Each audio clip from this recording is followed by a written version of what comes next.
তীব্র শীতে কাঁপছে উত্তরের জনপদ নীলফামারী। হিমশীতল বাতাসের সাথে ঘন কুয়াশায় বিপর্যস্ত জনজীবন। শীত পরিস্থিতি নিয়ে কথা বলতে নীলফামারী থেকে সরাসরি যুক্ত হচ্ছেন প্রতিনিধি মিল্লাদুর রহমান মামুন।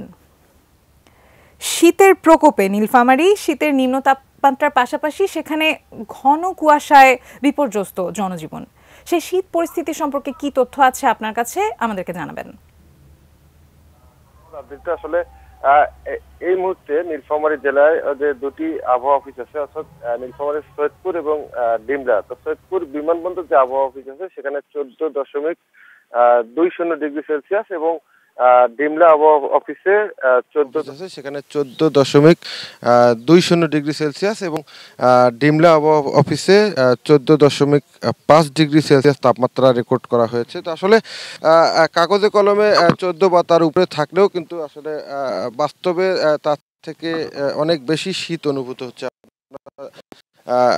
সহকর্মীর মাধ্যমে দেখাবো যে আমরা একটি ফসলের মাঠে আছি এবং এখন কিন্তু 10:15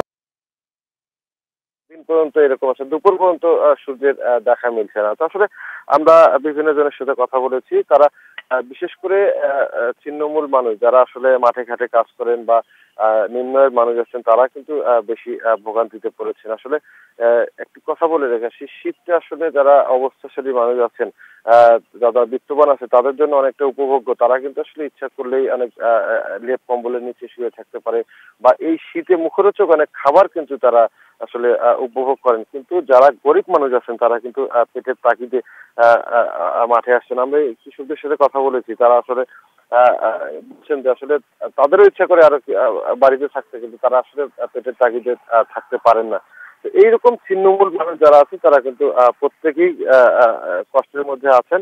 তো আসলে তাদের এই মুহূর্তে শীত বস্ত্রের অভাব বলে তারা জানিয়েছেন। আমরা বিষয়টি নিয়ে জেলা প্রশাসক মোহাম্মদ নাইরুজ্জামান এবং জেলা ত্রাণ ও পুনর্বাসন কর্মকর্তার সাথে কথা বলেছি। তারা যেমনটি বলেছেন যে এখন পর্যন্ত নীলফামারী জেলার জন্য 1200 কম্বল এবং নীলফামারীর যে 6টি উপজেলা, প্রত্যেকটি উপজেলার জন্য 3 লাখ করে মোট 18 লাখ টাকা বরাদ্দ দেওয়া হয়েছে এবং যেগুলো কিন্তু ইতিমধ্যেই উপজেলা পর্যায় পর্যন্ত বিতরণ করা হয়েছে এবং সেই উপজেলা প্রশাসন সেগুলো নিজ নিজ ব্যবস্থাপনায় এগুলো বিতরণ করবে। আর আমরা হাসপাতালগুলোতেও খবর নিয়েছি, হাসপাতালগুলোতে কিন্তু এখন প্রতিদিনে একটু একটু করে শীতজনিত রোগী বাড়ছে। বিশেষ করে যারা বৃদ্ধরা আছেন এবং শিশুরা আছেন তারা কিন্তু বেশি আক্রান্ত হচ্ছেন। তো আসলে চিকিৎসকরা যেটি পরামর্শ দিচ্ছেন, কিছুটা গরম পানি ব্যবহারের পরামর্শ দিচ্ছেন এবং পরামর্শ দিচ্ছেন এবং মোট কাপড় এবং প্রয়োজনে তারা কিন্তু বাড়ির বাহিরে কাতরা বের না হওয়ার জন্য পরামর্শ দিচ্ছেন। তো এদিকে নীলফামারীর সৈয়দপুর আবহাওয়া বিমানবন্দর আছে, সেখানেও কিন্তু এই ঘন কুয়াশার কারণে প্রায়শই অর্থাৎ প্রায় প্রতিদিনে বিমান উঠানামায় কিছুটা বিলম্ব হচ্ছে। তো নীলফামারীর শীত পরিস্থিতি নিয়ে এই ছিল আমার কাছে। আদ্রিতা।